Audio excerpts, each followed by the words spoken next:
Bonjour et bienvenue sur la chaîne du chasseur d'étoiles de midi, chaîne de réflexion et d'humour sur les 12 coups de midi. Alors hier, Jean-Luc Reichmann avait sorti le drapeau français pour le match France-Danemark de l'équipe de France. Donc on s'attendait à que quand il arrive, bon, il sorte un truc du style bravo à l'équipe de France, ou oh, c'est dommage, on a perdu, etc. Bah non, c'est pas grave, hein, donc ils sont pas trop raccords.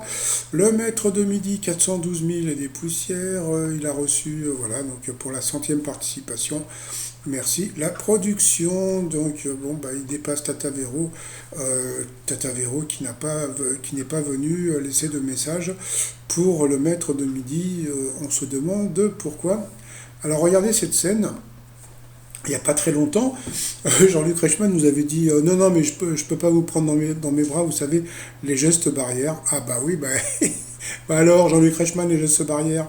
Bon, alors ensuite, bah, il était là avec sa femme, qui a dit tout le bien qu'elle pensait de son mari. Oh, il est bien, mon mari. Hein. Allez, au coup d'envoi, la première question. Bon, d'abord, bon, bah, il y avait la fameuse, le fauteuil de coiffeur, hein, qui était déjà là hier, donc ils avaient déjà prévu la séquence. Donc ça veut dire que les candidats d'hier, ils avaient déjà prévu de vous virer. Je rigole d'avance. Donc le coiffeur est arrivé. La première question pour le maître de midi.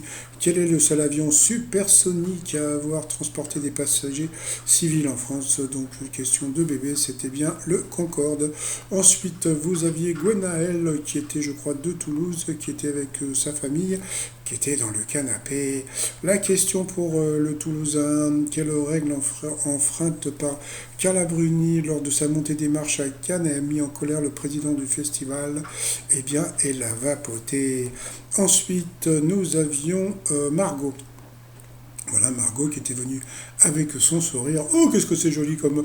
Voilà, donc il y avait sa sœur et son beau-frère qui étaient bien bronzés, qui étaient dans les Landes. Ah bon, et on bronze en ce moment dans les Landes? Mais oui, mais comme vous savez, c'était enregistré au mois de septembre. Donc voilà. Alors ensuite, que regrettent 13% des parents français? Eh bien, comme moi, de ne pas d'avoir fait des enfants. Mais c'est pour ça que j'en ai pas fait, pour ne pas avoir à regretter. Ensuite, vous aviez, je sais plus, Patrick, voilà, qui était venu avec. Moi, ce qui me fait rire, c'est que bon, au mois de septembre, il avait prévu de venir avec son pull de Père Noël, donc je trouvais ça rigolo. Donc, il était venu avec ses amis qui étaient en visio. Bonjour, monsieur, dame. Alors, l'été dernier, qui a débauché James McMurray, le patron des services secrets américains? Eh bien, c'était Snapchat. Voilà. Après, bah, Jean-Luc Reichmann s'était assis dans sa chaise. Ils ont commencé à lui couper les cheveux. Donc, bon, bah, c'était un peu léger hein, quand même. Hein. Donc, alors, quelle chaîne de télévision a été créée, dirigée par Pierre Lescure? Donc, bien sûr, c'était Canal+. Jean-Luc Reichmann a continué à poser des questions en se faisant couper les pointes, hein, parce que franchement, vous allez voir après, c'était pas grand-chose. Alors, qui a conçu les sous-vêtements officiels des athlètes américains pour les Jeux Olympiques de Tokyo?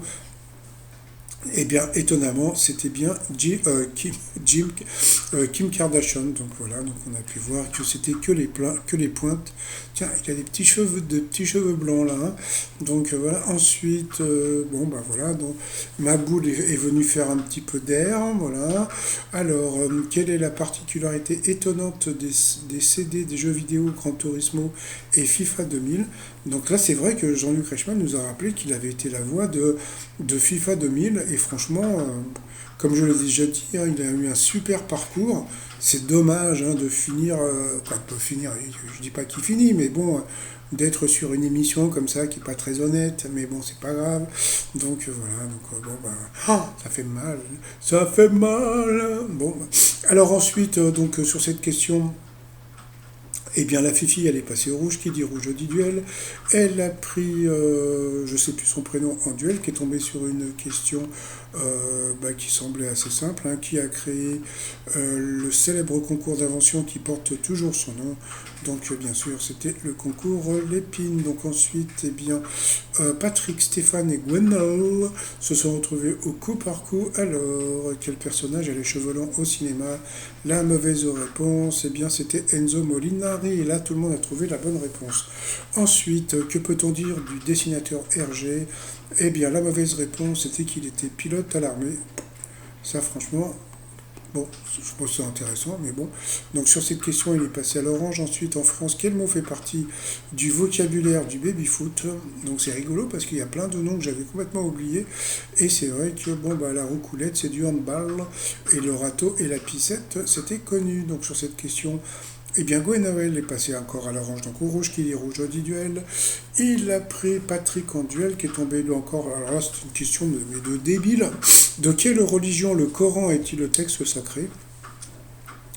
Imagine s'il avait dit le christianisme ou le bouddhiste ou l'hindouiste.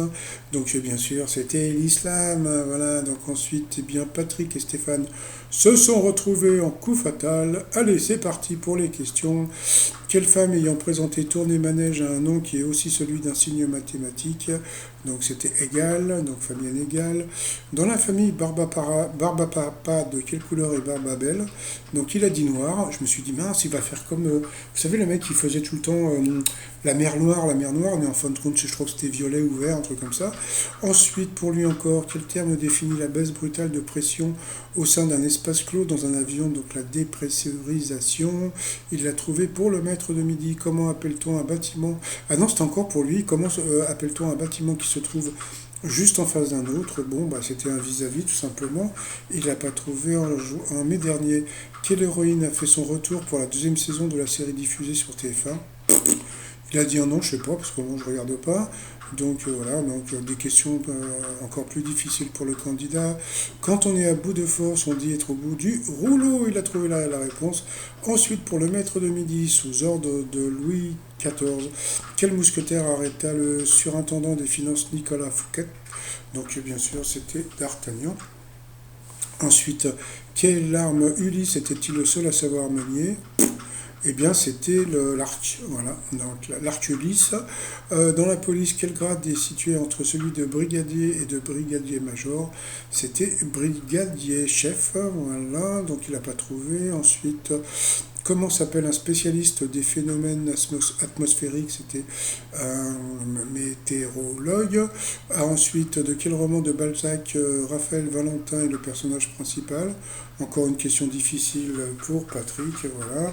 Et puis à la fin, bon, bah, il a perdu. Le maître de midi, comme on peut le voir, 44 secondes, donc il n'a pas beaucoup répondu aux questions. C'est vrai que le candidat en face a beaucoup passé et repassé, donc voilà.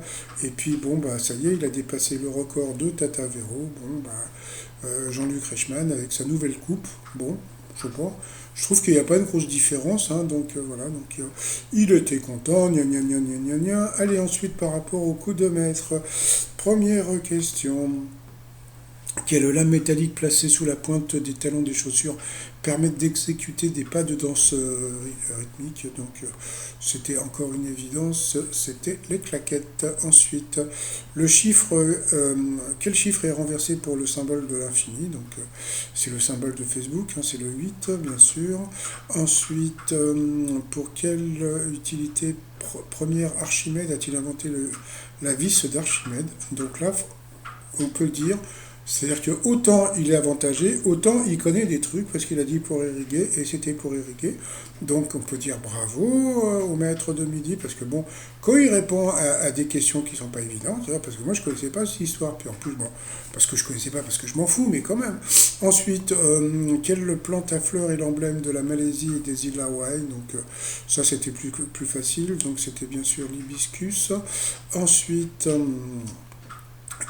qu'est-ce que nous avons eu après? Quelle ville française est la plus rentable quand on souhaite investir dans un logement destiné à la colocation? Bah, il a dit l'autre en pensant à Aix-en-Provence. Eh bien, l'autre, c'était Lille. Et c'était ça, donc voilà, il a gagné, il a pleuré, il a dû crier parce que j'ai coupé le son, hein, donc bon, bah, maintenant je me méfie avec lui, et puis c'est vrai que bon, ça commence à craindre tous ces cris.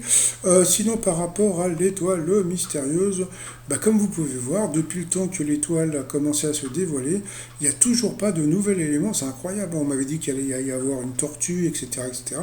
Donc là, pour l'instant, y a rien du tout, hein. Donc moi, pour l'instant, je vais rester sur Barbara Pravi, hein, parce elle avait participé au concours de l'Eurovision au Danemark. Et comme ça, c'est comme le truc, là, le genre de bunker, c'est sur une plage du Danemark. Donc, voilà, c'est pour ça. Sinon, bon, bah, si vous avez participé à l'émission et vous savez qui c'est dans l'étoile mystérieuse, N'hésitez pas à me laisser un message sur mon adresse étoile de midi outlook.fr. Sinon, bon, ça a été une journée où Jean-Luc Reichmann s'est fait couper les cheveux. Ouais, bon, bah voilà. Allez, je vous dis à plus tard, bye bye.